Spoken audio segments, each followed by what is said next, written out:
ඇයි ෆෝන් එක තිබ්බේ? කාටද දැන් ඔය කතා කරේ කියන්නකෝ. කො දෙන්නකෝ ෆෝන් එක. ඇයි දැන් දෙන්න බෑ කියන්නේ? අයියෝ මගේ ඔළුව පුපුරන්න දෙදෙනවා. අනේ ප්ලීස් මං ඔයාලට වඳින්නම්. මොකක්කට සම්බන්ධයක් තියෙනවා නම් ඒක නතර කරන්න. අනේ මට තේරෙන්නේ නැහැ. ඇයි මෙහෙම මමට කරන්න කියලා. මගේ මොකක් කරේ වැරද්දක් වුණාද? මගේ මොකක් කරේ වැරද්දක් වුණාද? මගෙන් අඩුපාඩුවක් වුණාද කියන්නකෝ. ඇයි සද්ද නැත්තේ? අයියෝ මට මෙහෙම කරන්න එපා දෙයියනේ මේ චූටි දරුවෙක් ඉන්නවා දරුවා ගැන හරි හිතලා වැඩ කරන්න. ඇයි ඔයා ඔහොම කරන්නේ? හොරෙන් හොරෙන් කතා කරන්න ඕනේ නෑනේ. ඔයාලට අවශ්‍ය කෝල් එකක් නම් මම ඉදින්දි කතා කරන්න පුළුවන් නේ. ඇයි ඔයා ඔහොම කරන්නේ? ඇයි සද්ද නැත්තේ? ඒකට උත්තර දෙන්නකෝ. මොකද්ද කියන්නේ? මම මෙච්චර වෙලාවක් ඉවසගෙන සද්ද නැතුව අහන් හිටියා කියන දේ හරිද? ඒ මොකද මේ වත්ත කතා කරලා දිනන්න බැරි හින්දා. හේතුවක් නැහැ මට කියන්න. ඒකයි. මම ඔයාලට හොරෙන් කතා කළේ අර රට යන වැඩේට මම ඒජන්සියට කතා කරා. මේ පොඩ්ඩක් නම්බර් එක චෙක් කරලා බලන්නකෝ. ඇයි දැන් ෆෝන් එක ගන්න බැරි? ඒකයි එහෙම කතා කළේ. මොකද මම හැම වෙලාවෙම හිතන්නේ ඔයා වයිලා මේව හොඳ තැනක තියන්නේ කියලා හිතාගෙන. ඔයා ඔය හිතන එක එහෙමවත් මගේ හිතකවත් නැහැ.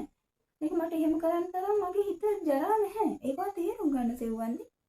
මොකද්ද කියන්නකෝ මේ හැමදාම සැකේ. ඔය සැකේ හින්දා පවුල් කොච්චර නැති වෙනවද කියන්නේ? ඈ පවුල් කොච්චර නැති වෙනවද? ඈ සැකයක් තියාගෙන පවුල් ජීවිතයක් ගත ගන්න බෑ. ඔයා කැමති තීරණයක් ගන්න. හැබැයි ඔයාව බොරුවට මම සැක කරනක නතර කරන්න. හරිද? මම කැමති නෑ බොරුවට සැක කරනවට.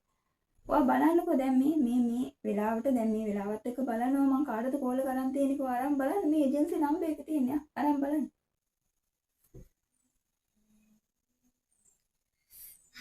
අනේ සෝරි මට සමා වෙන්න. ඇත්තටම ඉතින් ඔයා හොරෙන් කතා කරද්දි මට හිතුණා ඉතින් ඔයා වෙන කාට හරි කතා කරනවා වෙන්නේ නැති කියලා. අයියෝ මට කුසියට ඇහුණා ඔයා කතා කරන සද්දේ. ඒ වුණාට මට තේරුන්නේ නැහැ මොනවද කතා කරන්නේ කියලා. ඉතින් මං හිතුවා වෙන කාට හරි මට හොරෙන් කතා කරනවා ඇති කියලා. මොකද මම ඊට කලින් දැකලා තියෙනවා ඔයා ඔහොම හොරෙන් කෝල්ස් ගන්නවා. ඒකයි මං ඉතින් ඇවිල්ලා ඔයාට එකපාරටම බැන්නේ. මට අනික දුක හිතුණා මම බැන්න නෙවෙයිනේ ඇඬුවානේ. ඔයා ඒක දැක්කනේ. හරි ඔයා කියන එක ඇත්ත තමයි. මෙහෙම පවුල් ප්‍රශ්න ඇති වෙන්න එකම හේතුව තමයි දෙන්නගේ හිතවල සැකේ තිබීම. කියන්නේ ඔයාගේ හිතේ සැකයක් නැති වෙන්න පුළුවන් මං ගැන. ඒත් ඉතින් මගේ හිතේ සැකේ කියන්නේ තියෙනවා ඉතින්. මං ආයේ මීට පස්සේ ඔයාව කවදාවත් සැක කරන්නේ නැහැ. මොකද මෙහෙම කිව්වොත් අපි දෙන්නට වෙන් වෙන්නයි වෙන්නේ. හින්දා මං ආයේ කවදාවත් ඔයාව සැක කරන්නේ නැහැ. ප්‍රොමිස්. දැන් ඔයා කොච්චර මගෙන් සමාව වේගවත් දැන් ඇත්තටම මගේ හිත කැල්ලා තියෙන්නේ. ඇත්තටම මගේ හිත කැල්ලා තියෙන්නේ. මොකද ඔයා මට කොච්චරනම් ඔයාව සැක කළ බොරු චෝදනා මට දාලා තියෙනවද?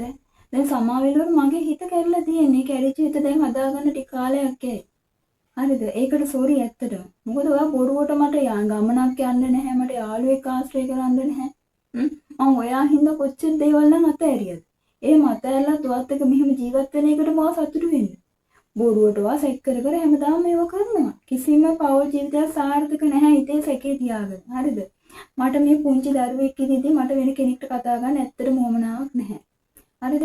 ඔයා මේක මෙතනින් අතර කරන්න. දැන් හොඳටම ඇති. ඔයා හිතන જાති කෙනෙක් නෙවෙයි මම.